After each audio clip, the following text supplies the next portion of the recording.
Syllables, Part 2. In Part 1, we saw that syllables can be open or closed. In addition to being open or closed, syllables can be accented, which means they're stressed, they're emphasized, accented or unaccented.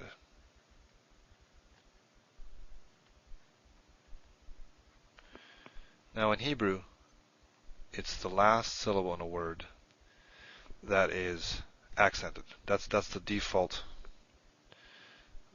behavior. So a word like we had before, the example word I used, Adam, it's the last syllable, dam, that is accented. And so it's not marked. There's no need to mark that. In a word like eretz, which means land or earth, the first syllable is accented. So anything other than the last syllable needs to be marked. And in Hebrew, it's marked like this, with that little symbol. In transliteration, if I just transliterate this word, eretz, the accented or stressed syllable is marked with a rising accent and acute accent. So in Hebrew, it's marked like this, and transliteration is marked like this. Now, the fact that syllables can be both open or closed, and accented or unaccented, has an effect on the type of vowel that can be in the syllable. So let's demonstrate this. Let's start by putting down what the various possibilities are. We have an open syllable, unaccented. We have an open syllable, accented. We have a closed syllable, CVC, unaccented. And we have a closed syllable, CVC, accented. Now what we observe in Hebrew is that, oops, shouldn't have done that, is that an open unaccented syllable has a long vowel.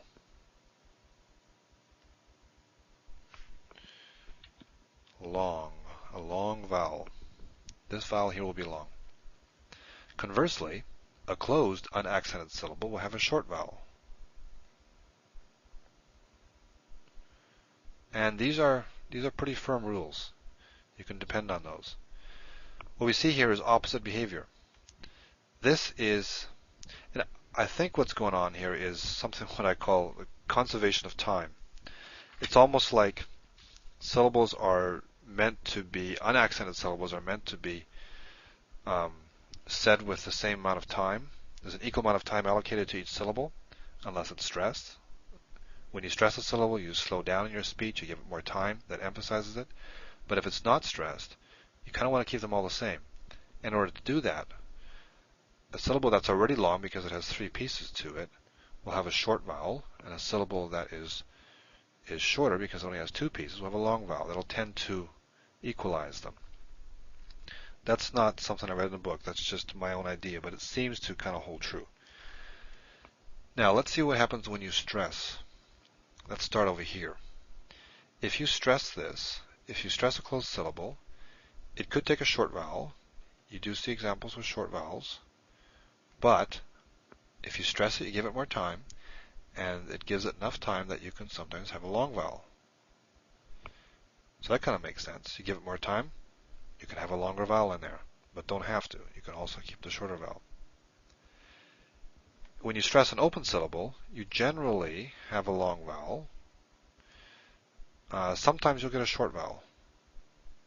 Now this is a little counterintuitive perhaps. Why would you have a shorter vowel? I'm not sure why, but you do.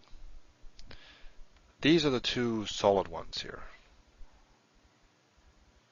Open syllables have long vowels, and closed syllables have short vowels. Let's take a look at a couple of examples. Me, which is, we'll do it over here, one of the words I gave you before, meaning who. This is open, consonant vowel. It's also stressed. It's stressed by definition because there's only 1 syllable here. And stressed vowels can be either long or short, usually long. In this case, it's long. Bane, the other one I gave you. Sun, this is closed, CVC. And it is stressed. It's stressed again because it's only one syllable. The last syllable, and there's only one there, is stressed. And it is long. Now, stressed syllables, again, can go either way.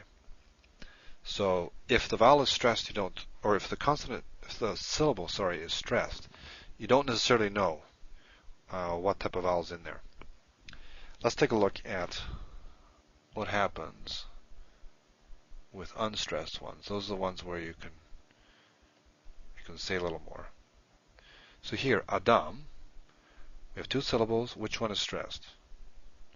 Remember, it's this one. This one is stressed because it's the last syllable. By default, unless it's marked otherwise, this will be stressed. So this is unstressed.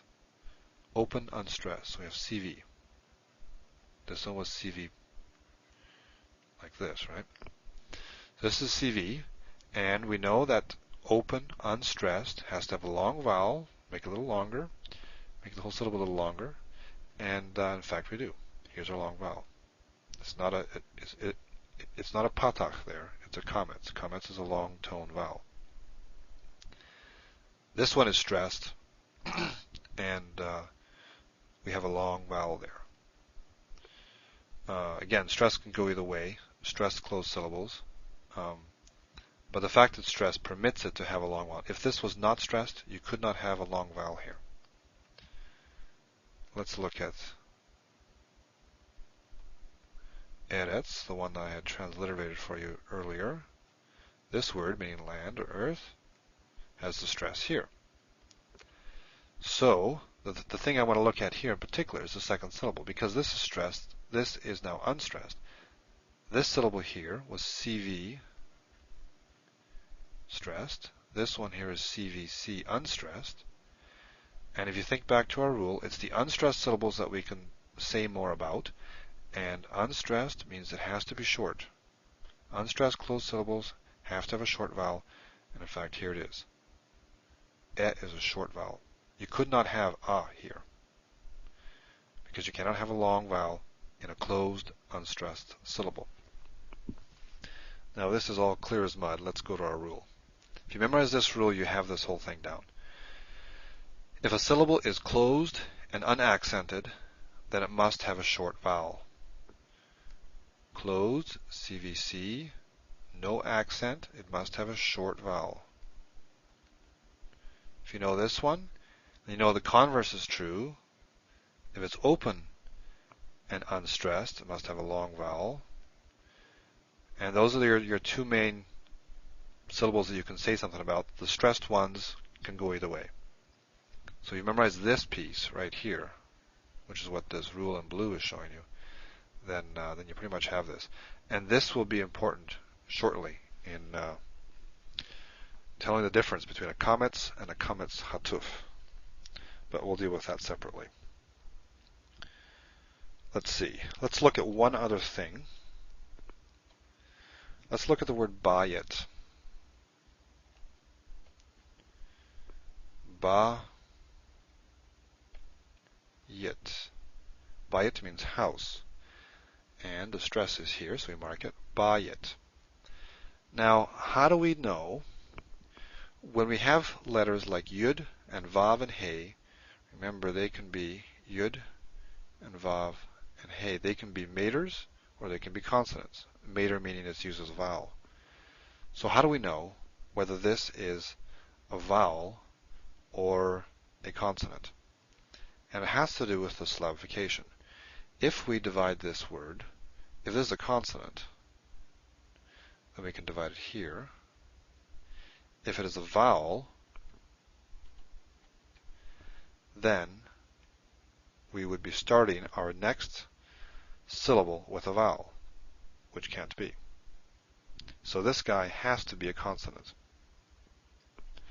The other rule, or the other way of looking at this, is that any mater that is followed immediately by a vowel has to be a consonant. So the fact that the yud is followed by a vowel, in this case a hidik, means this has to be a consonant. If this were followed by another consonant, then this could be the end of a closed syllable.